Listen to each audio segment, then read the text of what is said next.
পুজো শেষ হতেই 15ই অক্টোবর কলকাতা পৌর সংস্থার অধিবেশন হয়ে গেল। পুজো সম্পর্কিত বিভিন্ন প্রশ্ন, নিকাশি ব্যবস্থা এবং পরিবেশ নিয়ে আলোচনা হয় এই অধিবেশনে। ব্যুরো রিপোর্ট, পজিটিভ বার্তা।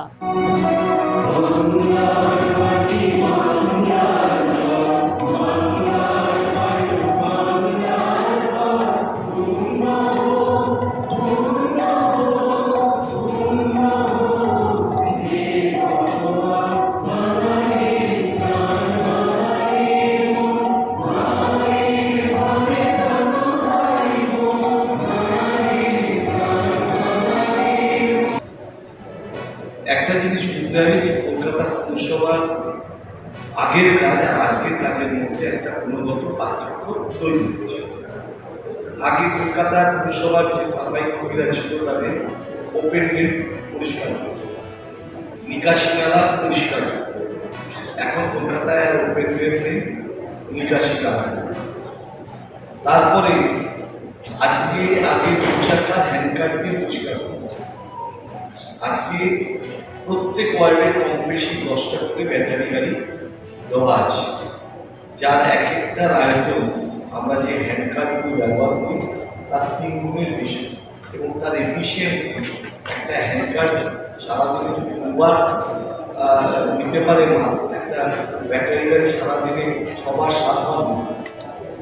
এছাড়া প্রত্যেক ওয়ার্ডে আমরা এই বিগত 2 মাস হল একটা করে ট্রিপার ট্রাক দিয়েছি, ছোট ছোট ট্রিপার, এই ব্যাটারি গাড়ির থেকে বড়, প্রায় 1/3 অফ এ চার্জ এইরকম একটা ট্রিপার ট্রাক প্রত্যেক ওয়ার্ডে এটা দেওয়া আছে। তারপরে আমাদের যে কাজ, এর মেকানাইজেশন বেশি হচ্ছে। এই জন্যে যে আগে যে সংখ্যা ছিল আজকে সেই সংখ্যা যদি আমরা তুলনা করি, এই তুলনাটা বাস্তবিক হবে। কারণ আগের যে সমস্যা, যতটা ম্যান পাওয়ার ইনভলভ দরকার ছিল, আজকে ম্যান পাওয়ারের সাথে সাথে মেশিন পাওয়ার আছে। একটা সমস্যা হচ্ছে, এটা আমাদের কাউন্সিলরদেরও দেখা দরকার। কারণ যখন আমরা সেগ্রিগেশন চালু করি, আমরা কিন্তু তখন প্রত্যেক ওয়ার্ডে কিছু করে অতিরিক্ত মানুষ দিয়েছি এবং তাদেরকে একসাথে নিয়ে কাজটা করার কথা বলেছি। আমার যা ধারণা, নিশ্চয়ই লোকের যদি ভালো আসে তাহলে আরও ভালো লাগে।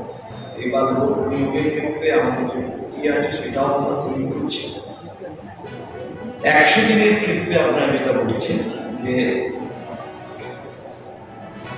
100 দিন হল রাজ্য সরকারের একটা শহরের রোজগার যোজনা, ওয়েস্ট বেঙ্গল আরবান এমপ্লয়মেন্ট স্কিমের অধীনে সমস্ত পৌরসভাগুলোতে এই কাজ চলে। এবং কলকাতা পৌরসভা 2010 সালের 1 ডিসেম্বর সারা ভারতবর্ষের মধ্যে প্রথম শহরের রোজগার যোজনা আমাদের মাননীয় মহানগরীকের ওয়ার্ডে আমরা চালু করেছিলাম 2010-এর 1 ডিসেম্বর। তারপর থেকে সারা কলকাতায় বিভিন্ন সময়ে প্রায় 5-6 মাসের মধ্যে এই কাজ চলে। এখন আমাদের অসীম ঘোষ আছে, ও পুরোটাই ভালো করে এই দপ্তর দেখে। যেহেতু আমার প্রশ্নের মধ্যে আছে, আমি এটা বলতে চাই যে 100 দিনে আমাদের যে বরাদ্দ রাজ্য সরকার থেকে আসে, সেই বাজেট বরাদ্দের 2টো অংশ। একটা অংশ হলো লেবারের জন্য, আর একটা অংশ হলো তার মেটেরিয়ালের জন্য। তো আমরা যে নিয়োগ করেছি, তারপরে আমাদের মাইনা প্রথম দিন 100 দিনের যখন কর্মীরা তারা 100 টাকা করে পার ডে দিন। মাননীয় নগর পরিষদের সদস্যবৃন্দ এবং আমার সতীর্থ পৌর প্রতিনিধিবৃন্দ, সকলকে আমার শুভ বিজয়ের শ্রদ্ধা, প্রণাম এবং শুভেচ্ছা। কলকাতা পৌরসভার অন্তর্গত প্রতিটি ওয়ার্ডের প্রতিটি বুথে আমাদের পাড়া আমাদের সমাধান কর্মসূচি এখন প্রায় শেষ পর্যায়ে এসে দাঁড়িয়েছে। এই কর্মসূচিতে যেসব সমস্যার কথা নথিভুক্ত হয়েছে তা আগামী 15ই জানুয়ারি 2026-এর মধ্যে সমাধান করার কথা। অনেক ক্ষেত্রে দেখা যাচ্ছে যে কোনো বুথে অতিরিক্ত অর্থের প্রয়োজন হচ্ছে, আবার কোনো ক্ষেত্রে দেখা যাচ্ছে যে সেই বুথে বরাদ্দকৃত অর্থ অতিরিক্ত হচ্ছে। আমার প্রস্তাব, বিভিন্ন ওয়ার্ডের বুথে যে শিবিরগুলির কাজ ইতিমধ্যে শেষ হয়েছে এবং সমস্যা নথিভুক্ত হয়েছে, সেইগুলির জন্য টেন্ডারিং প্রক্রিয়া শুরু করা দরকার তা না হলে 15ই জানুয়ারি 2026-এর মধ্যে কাজ শেষ করা যাবে না। আর কলকাতা পৌরসভাকে, বিশেষ করে মাননীয় মহানগরীকে একটু উদ্যোগী হতে বলবো, যাতে কিনা এক বুথের অর্থ অন্য বুথে অতিরিক্ত থাকলে অন্য বুথে ব্যবহার করা যায়, সে বিষয়ে যাতে প্রয়োজনীয় গাইডলাইন পাওয়া যায়। ধন্যবাদ। আর আমার পরের প্রস্তাব হচ্ছে, কলকাতা পৌরসভা পৌর 5-এর অধীনে মোহাম্মদ আলী পার্কের ভূগর্ভস্থ যে জলাধার আছে, নানা কারণে এই জলাধারটি ক্ষতিগ্রস্ত হওয়াতে এটি দ্রুত সংস্কার প্রয়োজন দেখা দেয়। কিন্তু এই ভূগর্ভস্থ জলাধারটি সংস্কার করতে হলে অন্যত্র একটি বিকল্প জলাধার তৈরি করা আবশ্যক। বর্তমানে দেখা যাচ্ছে মোহাম্মদ আলী পার্কের জলাধারটিও পুরোপুরি সংস্কার হচ্ছে না এবং প্রস্তাবিত বিকল্প জলাধারটিও নির্মিত হচ্ছে না। এর ফলে পৌর 5-এর মানুষ সমস্যায় পড়ছে। এই বিষয়ে আমার মাননীয় পৌর চেয়ারম্যানও খুব উদ্যোগী, কিন্তু যে কোনো কারণে হোক বিষয়টা আটকে যাচ্ছে। তা আমি প্রস্তাব করছি মাননীয় মহানগরীকে যে আগামী গ্রীষ্মের আগে যাতে পৌর 5-এর মানুষের জল যন্ত্রণা থেকে রেহাই পান, তার জন্য মোহাম্মদ আলী পার্কের ভূগর্ভস্থ জলাধারটি দ্রুত সংস্কার করা যায়। এই বিষয়ে প্রযুক্তিগত কোনো ত্রুটি বা আধিকারিকদের সদিচ্ছার অভাব থাকলে সেই বিষয়টা তাকে দেখার জন্য অনুরোধ করছি। কোনো আর্থিক বিষয় থাকলেও সেটা যাতে মাননীয় মহানগরিক এই বিষয়টি দেখেন, তার কাছে সেই অনুরোধ রইল। এবং এই অঞ্চলের এই জলাধারটি যেহেতু সঠিক সময় নির্মাণ করা যাচ্ছে না, ফলে ওখানে যে দুর্গাপুজো হয়, সেই দুর্গাপুজো আয়োজন করতেও অনেক ক্ষেত্রে অসুবিধার সৃষ্টি হয়। সব মিলিয়ে আমি মাননীয় মহানগরিকের কাছে আর্জি জানাবো এই বিষয়ে তিনি একটু তৎপর হলে বিষয়টি দ্রুত সমাধান হবে। ধন্যবাদ। যে প্রস্তাবটা উত্থাপন করেছেন, এটা অত্যন্ত গুরুত্বপূর্ণ প্রস্তাব। তার কারণ হচ্ছে যে এটা পুরো এই সিজনটা আমরা গিয়ে দেখেছি যে প্রত্যেকটা পাম্পিং স্টেশনে এত পরিমাণ প্লাস্টিক আসছে, নোংরা আসছে, যেগুলো আমাদের যারা শ্রমিক যারা কাজ করছে তারা হিমশিম খেয়ে যাচ্ছে এই প্লাস্টিকগুলো সরা থেকে। এটা ঠিক যে কলকাতায় এনভায়রনমেন্ট আমাদের যে প্লাস্টিক ওয়েস্ট ম্যানেজমেন্ট রুলস যেটা হয়েছিল, সেই রুলসে সিঙ্গেল ইউজ প্লাস্টিক এটা বন্ধ করা হয়েছে, যেখানে আমাদের প্লাস্টিক ব্যাগ বিক্রে থাকে 500 টাকা এবং যারা ক্রেতা তাদের 50 টাকা জরিমানা করা আছে।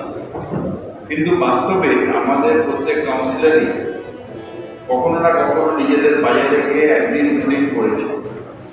কিন্তু যেহেতু এটা রেগুলারলি আমি এনভায়রনমেন্ট ডিপার্টমেন্টকেও বলেছিলাম, সেখানেও কতগুলো প্লাস্টিক ফ্যাক্টরি যারা এগুলো তৈরি করে সেখানে রেড হয়েছিল।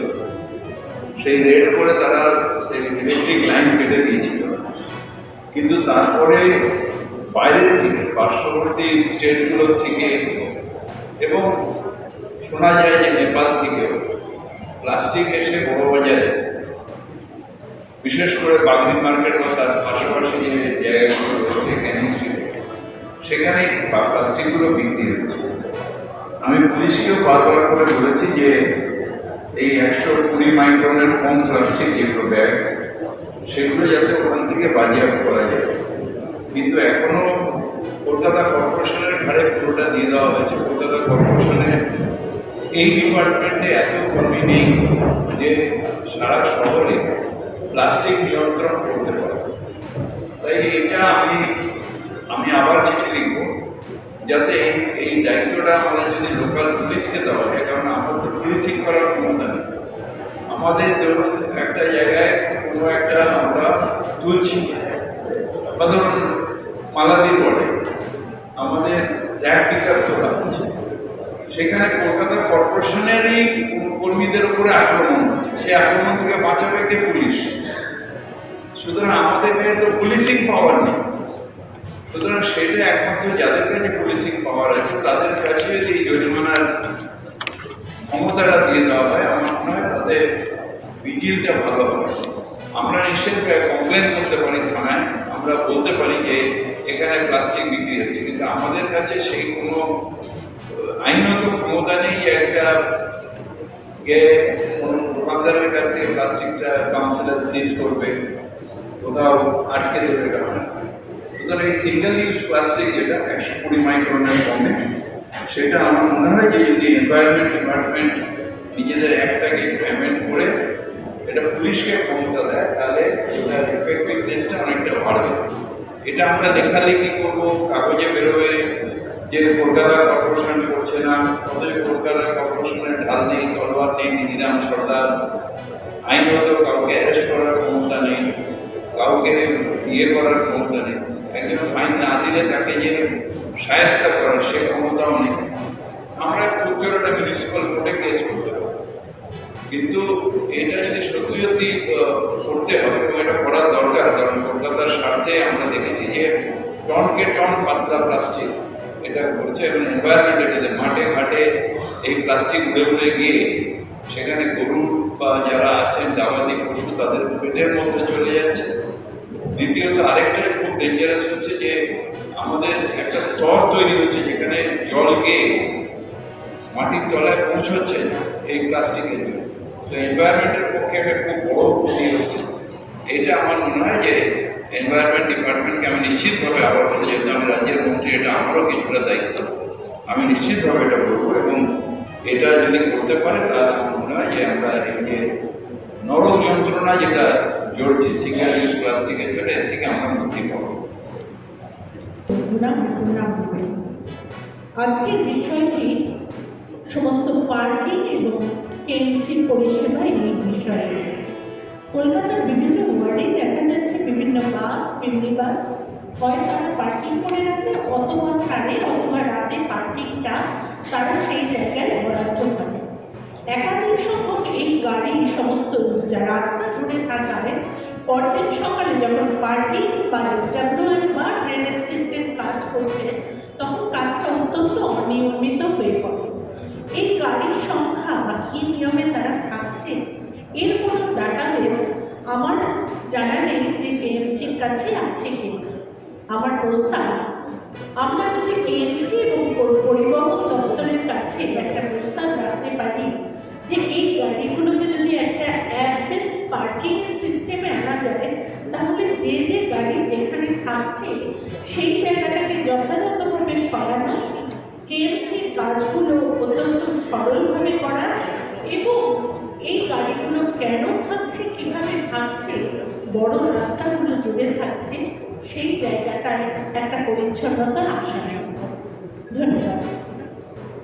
আপনারা দেখছেন পজিটিভ বার্তা platform. Think positive, be positive.